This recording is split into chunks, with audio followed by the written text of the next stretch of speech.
Good morning, everyone. Today I'm going to discuss my second report, which is related to the country of Brunei or Brunei Darussalam.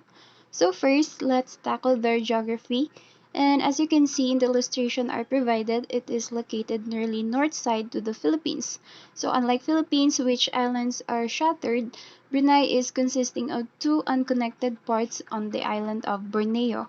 It is located on the coast of Borneo and is only about 1% of the whole island, also bordered by the West Philippine Sea north and Malaysia elsewhere. The state of Brunei Darussalam is located on the northwest coast of the island of Borneo and is bordered and bifurcated by the eastern Malaysia. Brunei is a small country with a landmass of 2,226 square miles, possesses substantial oil and natural gas reserves, and is located along the strategically and economically important sea lanes of the South China Sea.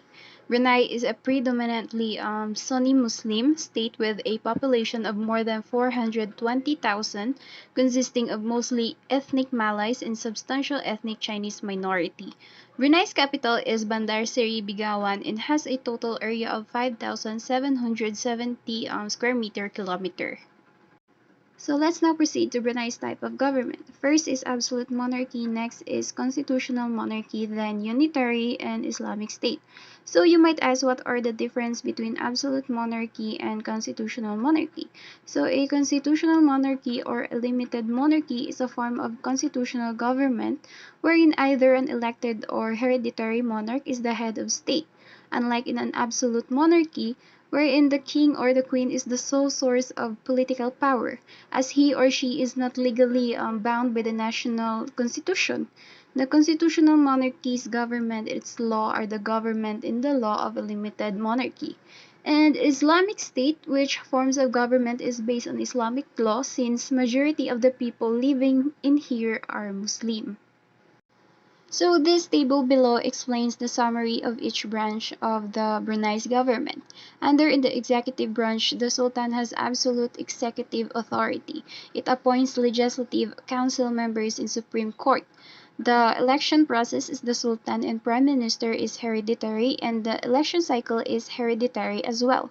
Next is the judicial branch, where the Supreme Court is the highest court of the land and Sharia deals with Islamic law matters. The election process under this branch is Supreme Court judges are appointed by the monarch.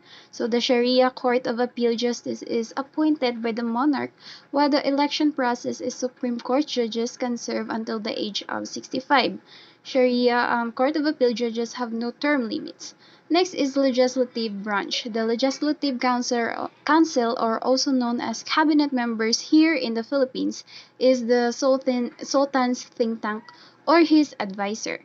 So the legislative council has 33 members who are appointed by the Sultan, and election cycle is until the dismissal by Sultan. So this is Sultan Haji Hassan al-Bolkiah. So since Brunei is an absolute monarchy government, the Sultan is the head of state, prime minister, minister of finance, defense, and foreign affairs and trade at the same time. So he handles a lot of power, yet he also handles a lot of responsibility.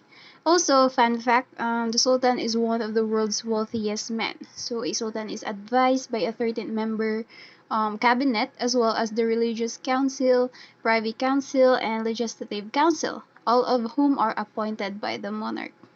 So again, Brunei's legal system is based on the combination of British common law and Indian penal code. Its legal system was amended in 2014 to include Islamic law, Sharia, locally Sharia. So we will examine later what is Sharia law. So let's now move on to the national power of Brunei. So according to its Department of Economic Planning and Statistics, Brunei's gross domestic product in 2019 was 18.4 billion Bruneian dollars, or approximately 13.5 billion US dollars. Its per capita GDP in 2019 was 40,000 Bruneian dollars, or approximately 29,400 US dollars.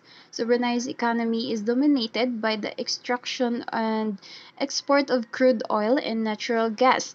which provide about 60% of the country's gross domestic product. So the government uses revenue from the state energy company, the Brunei National Petroleum Corp, to subsidize infrastructure development and extensive social programs. Declining offshore oil reserves combined with lower oil prices present a challenge for the country's development. In recent years, the Brunei's government has tried to promote international tourism and domestic food production to diversify its economy and reduce its reliance on imported food. So the DEPS states Brunei's merchandise exports in 2019 totaled 9.9 billion Bruneian dollars or 7.3 billion in US dollars. Merchandise imports were worth 7 billion Bruneian dollars or also known as 5.2 billion dollars in US.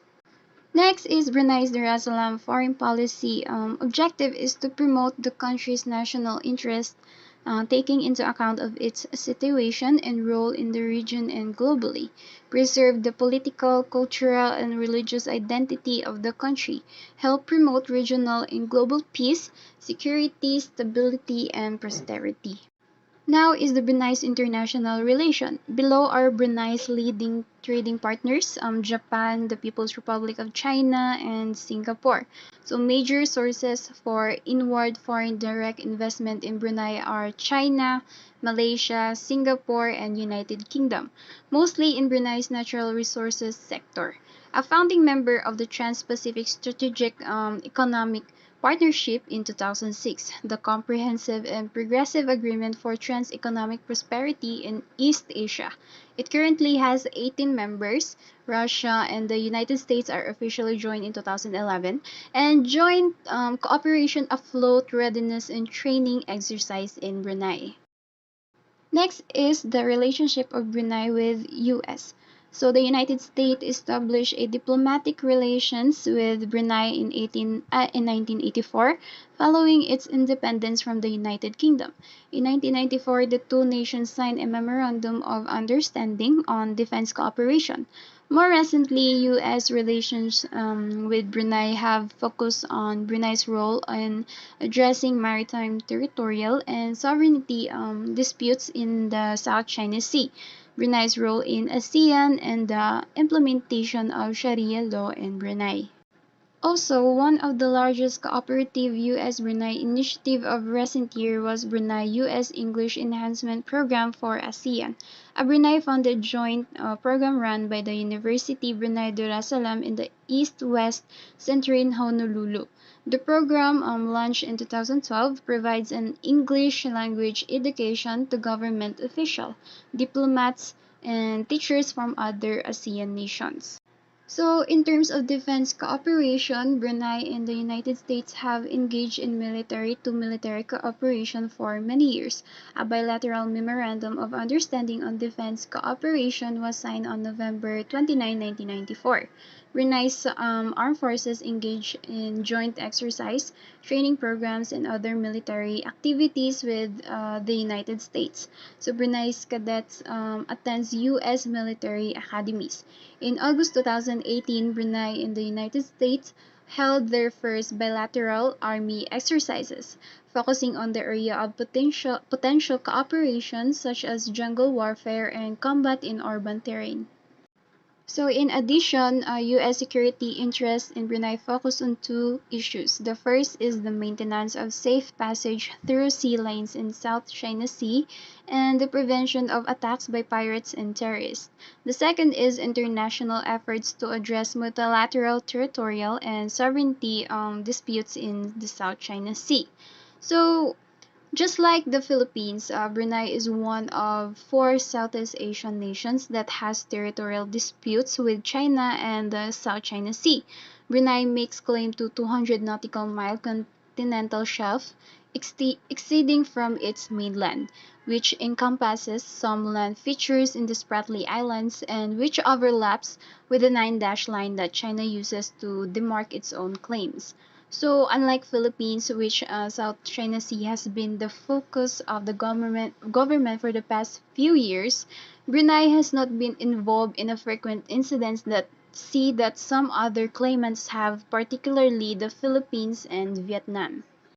So now we move on to Sharia law or Sharia Islamic law or Sharia law is a religious law forming part of the Islamic tradition. It is derived from the religious precepts of Islam, particularly the Quran and the Hadith. On May 1, 2014, Brunei began the implementation of the first phase of a new Sharia penal code that, unless specified in the code, applies to everyone in the nation regardless of religion. Some aspects of the new penal code have been subjected to international condemnation from various sources. So United Nations cited the code's provision for death by stoning for blasphemy, rape, sodomy, homosexuality, and extramarital sex as evidence that the code violates international human rights standards.